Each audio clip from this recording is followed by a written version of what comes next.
Shalom, saudara-saudara, kembali berjumpa dalam kesaksian saya yang kedua ya. Kesaksian saya pertama itu bicara tentang bagaimana Tuhan menolong kami dalam pekerjaan kami ketika gudang kami terbakar. Dan hari ini saya mau cerita tentang bagaimana pertolongan Tuhan bagi keluarga kami. Saudara-saudara, saya dan keluarga kami ya, keluarga saya dulunya adalah bukan keluarga Kristen. Namun ketika kami dalam hidup saat itu tidak ada damai di rumah, dalam keluarga yang saya miliki saat itu. Saya adalah anak nomor 6 dari 8 saudara. Ada papa saya, ada mama, dan juga ada nenek saya. Kami hidup tinggal di sebuah rumah di jalan KS Tubun arah dekat Selipi.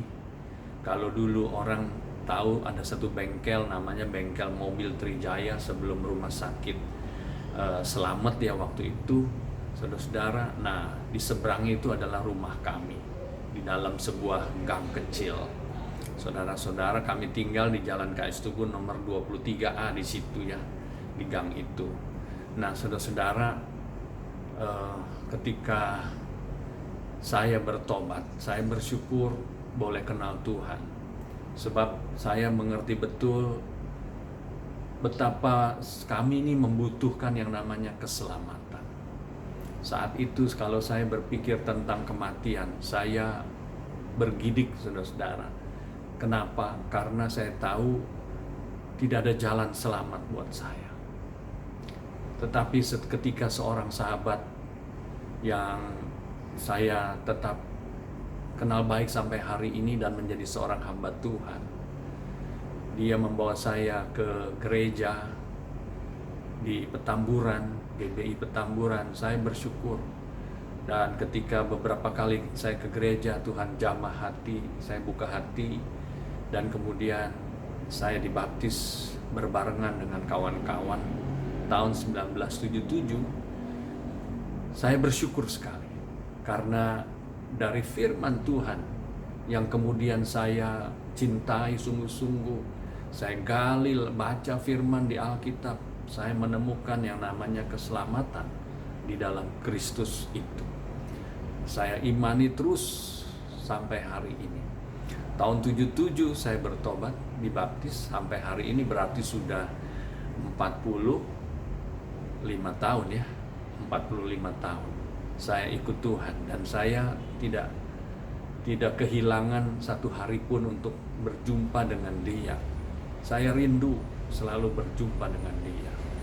Tetapi saudara-saudara, ada satu firman yang juga selalu mengingatkan saya bahwa kita ini harus menjadi penjaga bagi keluarga kita. Tuhan suatu hari bertanya ya kepada Kain, "Kain, di mana adikmu Habel?" Dan Kain berkata, "Apakah aku penjaga adikku?" Saudara-saudara, Kain tidak sayang dengan adiknya, tapi saya sayang dengan keluarga saya. Saya bertobat, saya rindu seluruh keluarga saya juga diselamatkan. Dan puji Tuhan, Tuhan mendengar. Ini persis seperti firman yang mengatakan kalau seorang bertobat, seluruh keluarganya diselamatkan. Itu terjadi. Saya juga teringat kepada Sakius yang bertemu dengan Tuhan Yesus, dan dia buka hati buat Tuhan Yesus. Sehingga Tuhan Yesus berkata, "Aku hari ini mau bermalam di rumahmu." Dan kemudian Tuhan berkata, "Engkau dan seluruh keluargamu menerima keselamatan dari sorga." Saudara-saudara, saudara bisa buka firman Tuhan di bagian itu. Saya juga rindu keluarga kami ini, keluarga saya diselamatkan. Saudara-saudara, ini tidak mudah. Karena apa? Karena nenek saya kan pemimpin sembahyang agama lain. Saya mengerti betapa sulitnya juga orang tua kami dan juga seluruh keluarga kami. Tetapi apapun yang terjadi dan apa yang saya lihat, saya bawa dalam doa. Puji Tuhan ketika kemudian Tuhan membuka kesempatan setiap keluarga, setiap anggota keluarga kami Tuhan jamah, dan akhirnya satu persatu Tuhan selamatkan.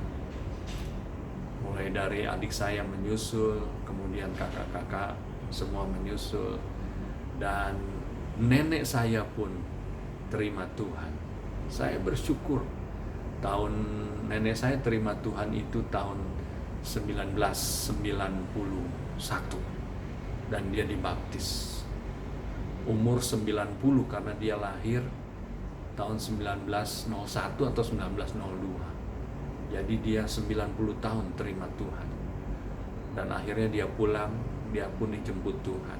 Nenek saya, pemimpin sembahyang, yang telah banyak berkarya buat kami di rumah, karena kami keluarga yang gak mampu, keluarga miskin, gak punya apa-apa.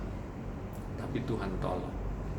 Namun hari ini saya mau cerita secara khusus pertobatan dari ayah saya almarhum. Itu terjadi sekitar mungkin tahun 2000. Papa yang terakhir terima Tuhan, buka hati buat Tuhan, dia yang terakhir. Karena dia memang orang yang keras hati. Biasalah namanya orang gak kenal Tuhan, dikenalkan Tuhan, mana mudah ya. Tetapi caranya Tuhan luar biasa. Bagaimana? Suatu hari ketika saya lagi mimpin pujian, jadi song leader di GBI Petamburan, saya kaget karena apa? Karena saya lihat di balkon di atas ada satu orang yang saya kenal ikut ibadah. Siapa dia? Ayah saya. Saya bertanya sambil mimpin pujian dalam hati, kok dia ada di sini?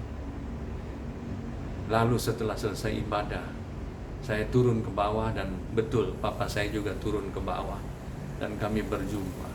Lalu kemudian saya tanya Papa, aduh, ikut ibadah ya, senang nih hari ini.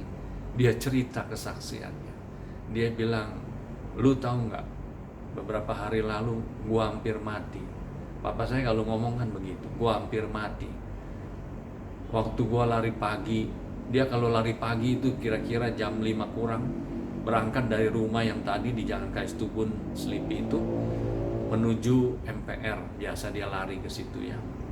Dan waktu arah pulang dia bilang, baru mau naik, lagi lari mau naik jembatan yang naik itu di arah Selipi, dari MPR ke arah Selipi.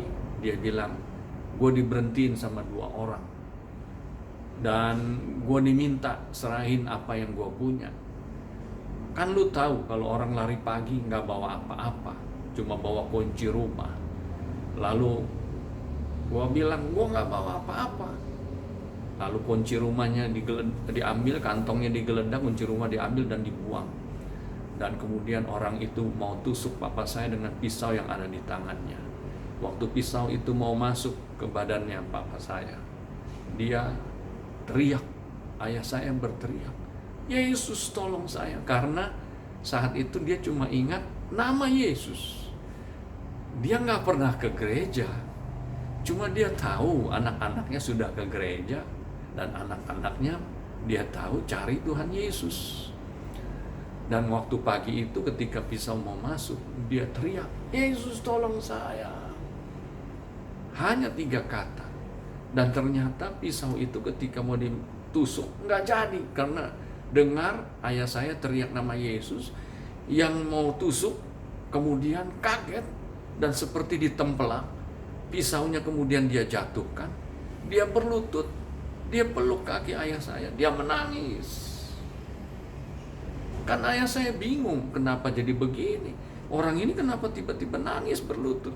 Jadi kemudian ayah saya juga turut berlutut, dan akhirnya kemudian sama-sama menangis mereka. Lalu yang menodong itu kan ada temannya juga berlutut dan ikut menangis. Jadi pagi itu di jembatan Selipi dari arah MPR ke Selipi itu ada 3 orang yang tangis-tangisan, ayah saya dan 2 penodongnya. Makanya dia bilang, lu tahu nggak, gua hampir mati. Jadi hari Minggu itu dia ke gereja, dia bertobat. Beberapa hari kemudian, ketika ada sesi dibaptis, ayah saya mau dibaptis. Saudara-saudara, ini satu kesaksian yang Kita nggak ngerti. Kenapa bisa terjadi? Apakah ini kebetulan? No. Tidak. Itu Roh Kudus yang bekerja. Saya percaya Allah tahu ada doa yang dinaikkan untuk ayah saya. Dan Allah tahu kalau kami yang bersaksi, Papa nggak mau bertobat. Jadi Allah pakai penodong 2 orang itu. Sekaligus mereka juga menjadi penodong yang bertobat. Ketika ayah saya berseru, Yesus tolong saya. Sampai hari ini kami tidak tahu 2 penodong ini ada di mana. Moga-moga dengan kesaksian ini, penodong itu pernah bertemu ayah saya itu, boleh cerita saya yang dulu sama-sama bertobat, ya. Jadi saudara-saudara, kalau kita hari ini boleh kenal Tuhan, bersyukurlah engkau. Tapi kalau keluargamu ada yang belum terima Tuhan, berdoalah buat mereka. Sebab Tuhan akan selalu bertanya, di manakah ayahmu? Di manakah ibumu? Di manakah kakakmu? Di manakah adikmu? Seperti dia bertanya kepada Kain, di mana Habel adikmu? Baik saudara-saudara, mari kita bawa keluarga kita kepada Tuhan.